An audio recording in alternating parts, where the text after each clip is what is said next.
கர்த்தருடைய பரிசுத்த நாமத்துக்கு ஸ்தோத்திரம். இன்னைக்கு நம்ம மிஷனரி பயோகிராஃபில யாரை பத்தி பார்க்க போறோம்னா ஈவ்லின் பிராண்ட். இவர் 1879 இங்கிலாந்து நாட்டின் லண்டன் நகரத்தில் பிறந்தார். இவர் ஒரு ஐரிஷ் கிறிஸ்துவ மருத்துவ மிஷனரி. சிறு வயதிலிருந்தே தேவனுக்கு சேவை செய்ய வேண்டும் என்ற எண்ணம் கொண்டவர். மருத்துவராக படித்து இந்தியாவில், குறிப்பாக தென்னிந்தியாவில் சேவை செய்தார். அந்த காலத்தில் பல பெண்களுக்கு மருத்துவ உதவி கிடைக்கவில்லை. சமூக காரணங்களால் அவர்கள் ஆண் மருத்துவர்களிடம் செல்ல முடியாது. அப்போது ஈவ்லின் பிராண்ட் பெண்கள் மற்றும் குழந்தைகளுக்காக அர்ப்பணிப்புடன் சிகிச்சை அளித்தார்.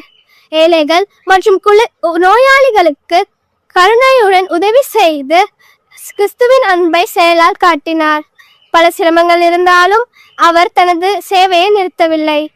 அவரின் வாழ்க்கையிலிருந்து நாம் தன்னலமனா சேவை செய்ய கற்றுக்கொள்கிறோம். இந்த நோன்பு காலத்தில் நாம் சிறிய தியாகங்களை செய்து பிறருக்கு உதவி செய்து அன்பாக நடக்க வேண்டும். உண்மையான மகத்துவம் எளிமையான சேவையில் இருக்கிறது. நன்றி.